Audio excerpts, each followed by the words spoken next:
Hey everyone, I'm your host Kirsten, and I'm back with a new episode of Pink Podcasts and Pink Hair. Today I'm interviewing an old school friend. I've been following Jesse Bosch's career over the last few years and have been fascinated by his energy and drive. Jesse is the CEO of Interview Me, a new digital startup that provides a video interview platform to assist in fast-tracking recruitment and improving culture fit and diversity. I'll leave a link in the description for you to find out more, but I highly recommend it. Jesse has also been hugely successful working in roles like sales manager, managing director, general manager, head of sales, and sales director, and has worked for incredible companies including Mercedes Benz and Meltwater. Plus, don't forget he went to school with me, so that adds a few credits on his CV too. I had so much fun in this conversation, and I hope you do too. As always, like, follow, subscribe, and share. Jesse,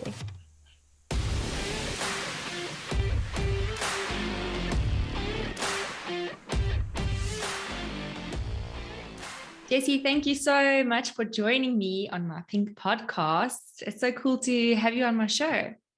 Thank you so much for having me. Who would have known it? Like school days and now we bump in here, right? I know, I was actually thinking today, who would have known that Eden Glen High was like a breeding ground for entrepreneurs? Yes, I hope there's a lot more. I mean, I've chatted to a couple of guys and a couple of guys are doing really well. So, but I mean, it's super cool for you to be doing this. And in terms of just your business in general, I think you've got some cool stuff happening with inside Pink Soda. So excited for the chat. Yeah, thanks, Jess. So I wanted to chat to you today a bit about entrepreneurship because it's a lot of what I focus my content on, and I think it's so relevant. The market for entrepreneurship, I think, especially in South Africa, is growing. We're trying to promote more people to, start up opportunities and create employment for other people. And it's also just such a fun space to be in. I don't know how you feel, but I've absolutely loved my journey as an entrepreneur. And it seems like you have as well. I know you've got a startup, but what has your journey been like? Is this your first kind of path into entrepreneurship, or what's your background? Yeah, absolutely. So number one, it's super cool, but super scary in the same breath. I won't lie, but I think I tried to start a business when I was 24. I wanted to open a guitar business where I would actually import guitars that people could actually build themselves and paint and design, and that I've got a big passion for music. But I ended up finding myself having a couple of bras, too many tequilas, and handing guitars out for free as opposed to selling them, and quickly realized that this was not a good business model for me and kind of just pulled a handbrake on it. But Interview Me is obviously the first proper business that we've started up. It's been an exciting but yet scary journey, leaving a secure job. I had a really good job as well before, and really just taking the leap. I was having a good conversation with someone last week about like, how did you just do it? And I said, like, I almost had to say, well, if not now, when, and just decided to take the leap. I was fortunate to have, well, I am fortunate to have a good business partner, which from a finance perspective has really backed me in terms of this dream that I had of Interview Me and having my own business. But in saying that, whether you've got someone backing you financially or not, you still have to put a lot of pressure on yourself to make this thing work. It's not like it's just this bottomless pit of money that you have forever and you can kind of just go with the flow. So it's been a lot of late nights, a lot of preparing, working with almost a non-existing marketing budget and trying to get people into this whole new mindset in terms of how to do things differently. It's challenging, and people are resistant to change in most cases. I mean, it's super exciting when I chat to people that are like, yes, please talk to me. This is super cool. But when you chat to people and they're like, no, thanks, we've got something in place, the traditional things, it's frustrating for me because I get where they're coming from, where they're like, if it ain't broke, don't fix it. But at the same time, if we can streamline and do things better, then just give me the time of day. So it's been an incredibly exciting journey. We've literally just signed for new offices, which we move in to next week on Tuesday. Massive offices. Wow. We pretty much only launched on the 1st of October last year, although it had been about a year in development. And we've already got 12 people. And it's probably going to grow by another 4 or 5 in the next month or so. So there's a lot going on, but I know I've probably waffled a little bit there, but I can't really give it to you in like 2 or 3 words and say, yeah, exciting, scary, fun, because there's just so many emotions attached to it. But I would say that it's one of the most, I think I'm more excited about this move than any other move. I actually had a job offer 3 days ago offering me triple the amount of money that I used to earn. And I turned it down just because I'm so passionate about what we're about to achieve. Well, that's what I was going to say. I can so relate, it's there is so much passion, and maybe that's the driving force. Maybe that's really the match that hits the fire, or that creates the fire. It's like you have this burning desire to make something happen, and you're so passionate about it, and then it eventually just overflows and you pull the trigger and you take action.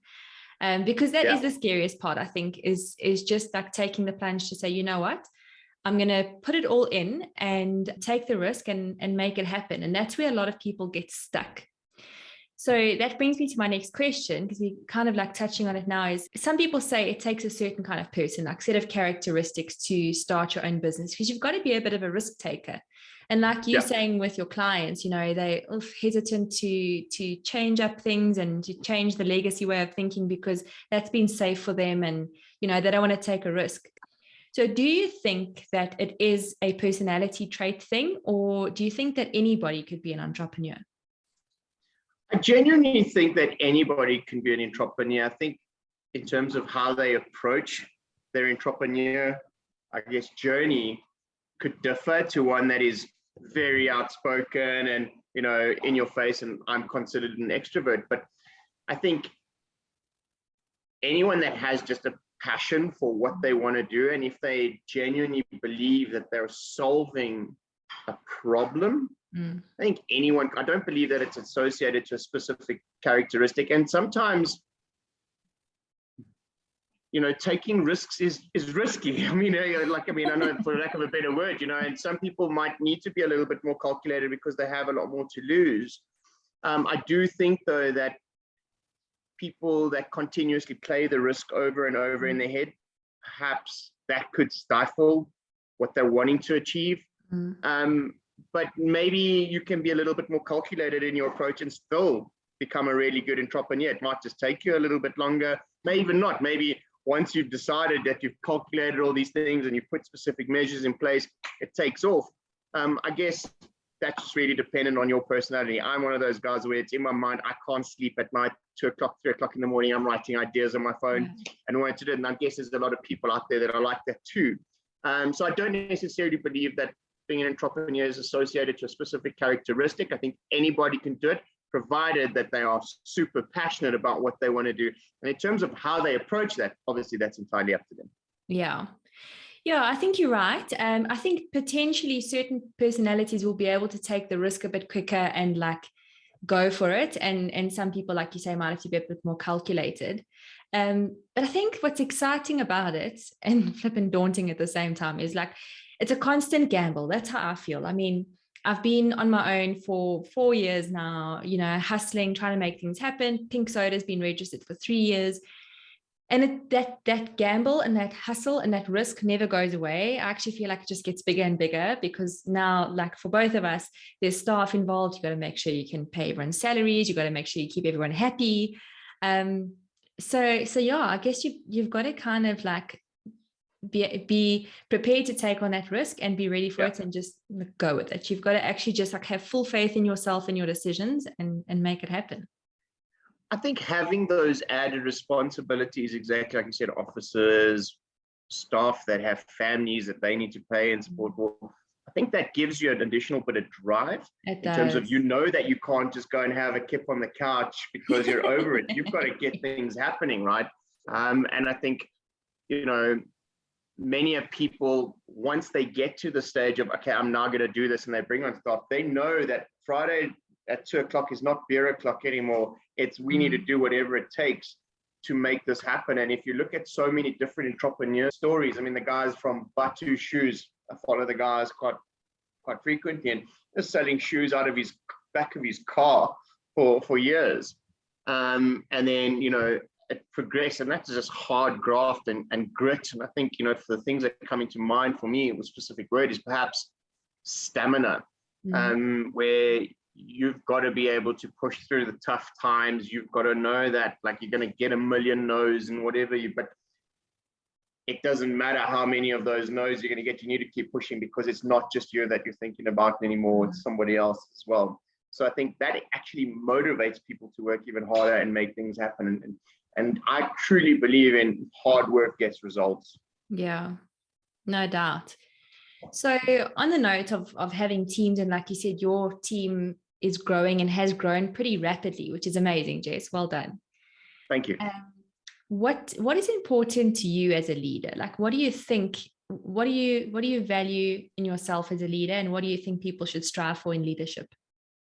I think in leadership, people tend to have, well, I'm assuming just from what I've experienced in the past is they traditionally have a blanket approach when it comes to managing their staff. And I think empathy is a word that kind of pops into my mind, where you've got to, one, be empathetic with your clients, but two, you've got to be empathetic with your staff. Your staff are real people, and having regular one-on-ones and actually listening to your colleagues and really understanding what they're going through and perhaps what challenges. Because, for example, in a sales environment, you'll see someone that's not performing from a sales perspective. And most managers will say, you're not phoning enough, you're not, cold calling, you're not prospecting, your closing techniques may suck or whatever it may be. And that may not necessarily be the issue.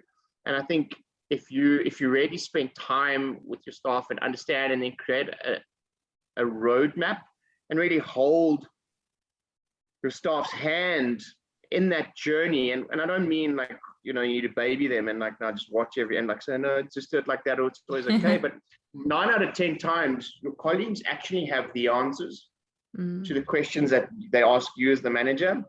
And I think reinforcing that confidence that they actually have the answers. And because once you get your team to do what you want them to do, they're typically doing it because you've asked them to do it. Where if you flip it back onto them, they feel like they're empowered and in control of that journey, and you tend to find them succeed and thrive off of those types of things. And I think, for me, that's super important. And then also having a winning culture. You spend 80% of your time at Graft. The last thing you want to do is come into a sad, dull 85 environment, because that's personally how I feel. Maybe other people enjoy those kind of vibes, but for my team specifically, we're all about celebrating the victories, high fives all around. We make a lot of noise, but we also, if I had to break up culture down into 3 things, I'd say it's fun, winners, and respect. We have a lot of fun. We hate losing, and we make sure that we respect everyone on a professional level and a personal level. 100%. I was actually having a conversation with someone today about respect, and I suppose you could include empathy in that as well, is whether it be in communication with your staff or with your clients. For me, like, it's a human to human transaction, and that's what people tend to forget in the business world. So approaching your staff with empathy doesn't mean you need to be a pushover and be like super soft and gentle, and like you say, you don't need to spoon feed them, but it's a matter of like understanding and constantly going back and going, okay, well, why could this person have behaved that way? Where can I support them to make sure that this doesn't happen? Maybe they're not as skilled as I am. Maybe they have a different mindset about it. Maybe I didn't communicate clearly. And once you've ticked all those boxes, you have a different approach to take. And I think it comes down to mutual respect, exactly like we're saying. With clients and with staff, you need to see the human in each other. And I think as a leader, very much what you're saying as well is that trust thing is so key, to be able to say, like, you know what, you are a part of this business as much as I am. I want you to feel skin in the game. And I believe that you can do X, Y, and Z. And then they are empowered and they do feel a part of the bigger picture. Absolutely. Totally agree.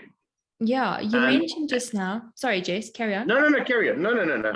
I can tend to ramble for days. I'm a salesperson by nature, so rather cut me off. This happens in every single podcast I do, by the way, because I'm also a rambler. I'm a fill the gap kind of person. I always have something to say. Good. You mentioned just now about culture, and I think it's so key. So from a marketing perspective, we've noticed that a lot of marketing is based on culture, right? People are not buying into brands because of their logo or their shiny products.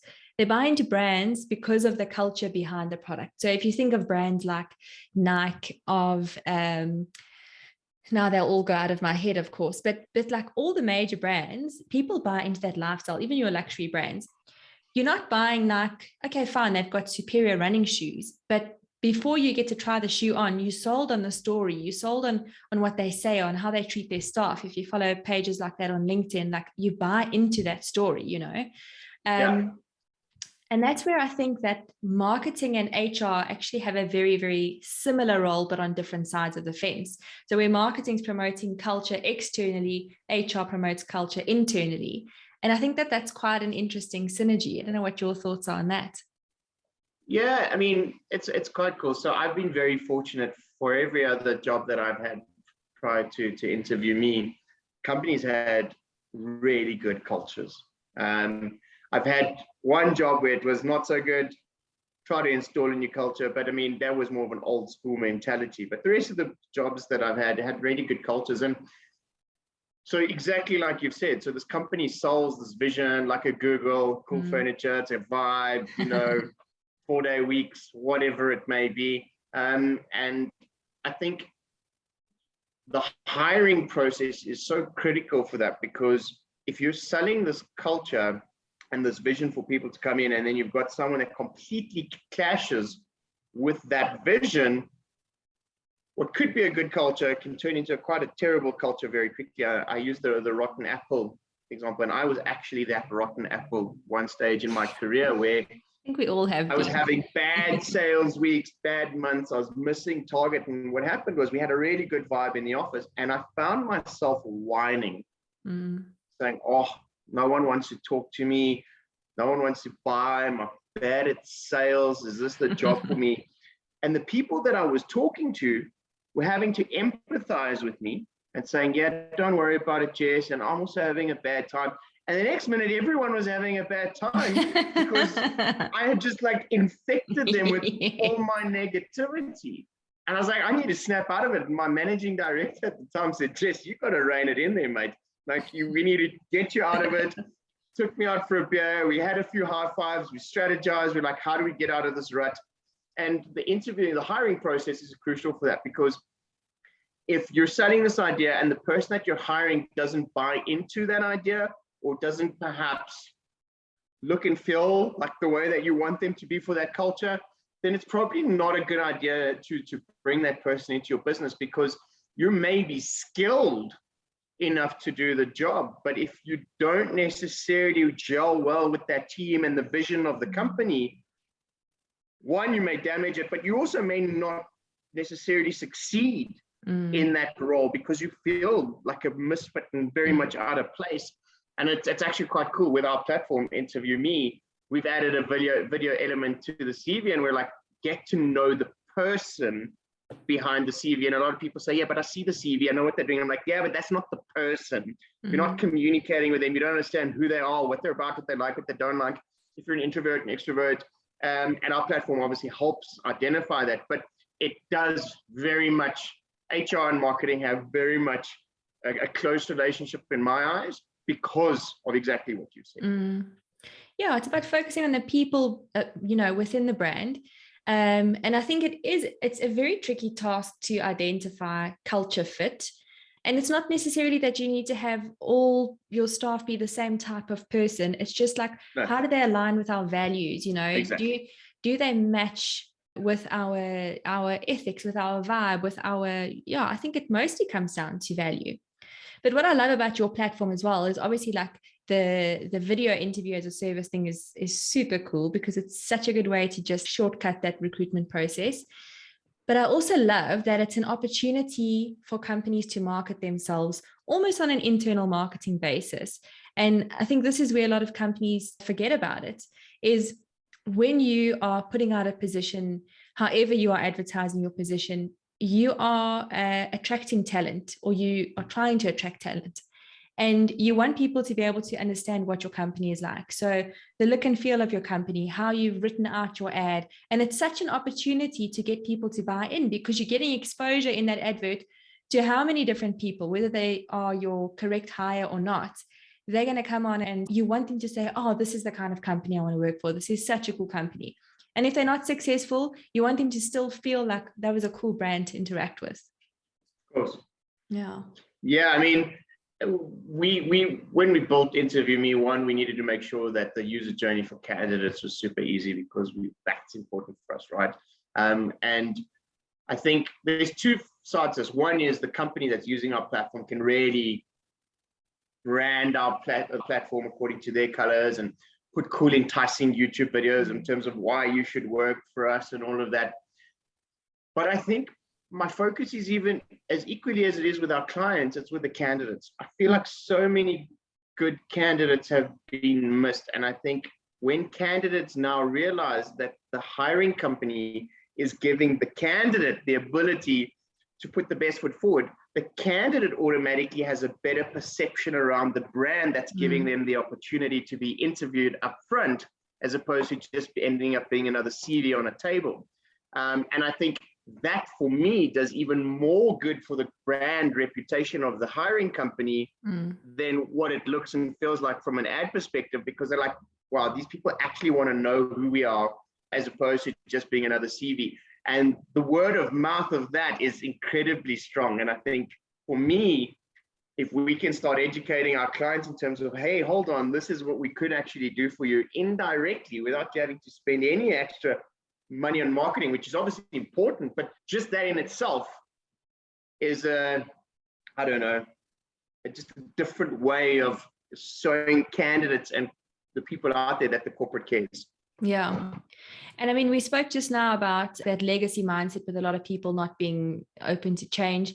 Do you think that there is a shift? Like, I do start to see a lot of breakdowns in traditional corporate communications. And again, from a marketing perspective, something as simple as copy on a website. It's like, let's not write your website in this super formal, super technical way, because people are very lazy to read, firstly, and the message doesn't sink in. Let's write it as you would speak it. Let's make it a little bit more casual, and it also picks up on the brand's personality. Do you think that the same types of things are happening in your space and in other spaces when it comes to recruitment and those sorts of things? There's definitely a shift in the mindset. The problem is, I think your smaller to medium organizations are really taking that by the horns and trying to work out new, efficient ways of doing things, and are all for trying to be different, which is super cool. I think the larger corporates, a lot more red tape, more people to, from a user adoption perspective, and that more people to deal with and engage with. And there's, it's like too many chefs in the kitchen. There's a lot of people that have a lot of different opinions about certain things. And I think it's challenging, but hey, that's okay. It's not like a one size fits all, but I definitely think that there's a shift, and it's super cool to see it in the small to medium organizations, because I ultimately believe those are the guys that are going to be the future of South Africa. So yes, although we want to although we want to land the big fry, I think the small businesses are equally important, and I think those are the guys that have been, in my mind, most susceptible to change and open to it. And I think that's super cool. So when we chat to the smaller guys, they're like, this is amazing, we love it. And as you said, they're doing cool, funky websites, very simple but super fun and I guess engaging. So yes, I do believe there's a shift. I don't think it's happening as quick as I'd obviously like it to, but I think it's definitely happening. Yeah, and I love it. I must say, I love the direction that things are going in business at the moment, with everything just being a little bit less serious. And I hope it continues that way. I mean, for heaven's sake, I've got pink hair, you covered in tattoos. So things are changing up, and I love it. And yeah, Jess, well done on being one of those game changers to introduce something new and innovative. I think what you're doing is amazing, and I can't wait to see more from you. Thank you so much, Kirsten. And likewise with you. Good luck with the team. I know that you're doing some cool stuff. You've done some branding and work for us already, which has been epic. We've sent it on to clients and they're like, wow, this is super cool. So thank you very much for the help with that as well. We're probably going to use you for a lot more stuff. Awesome. I'm looking forward to that. And you better have me over at your new office for coffee soon. Yeah, it's in Greenstone, so it's super Yay. close to Edenvale. So obviously we're Vale people, we're keeping it in the Vale, but yes, Don't say we that too will. loud, Jess. Awesome. Cool. Thank you so much. Thank you very And yeah, much, we'll Chris. chat soon. Cool. Magic. Thank you. Ciao. Bye.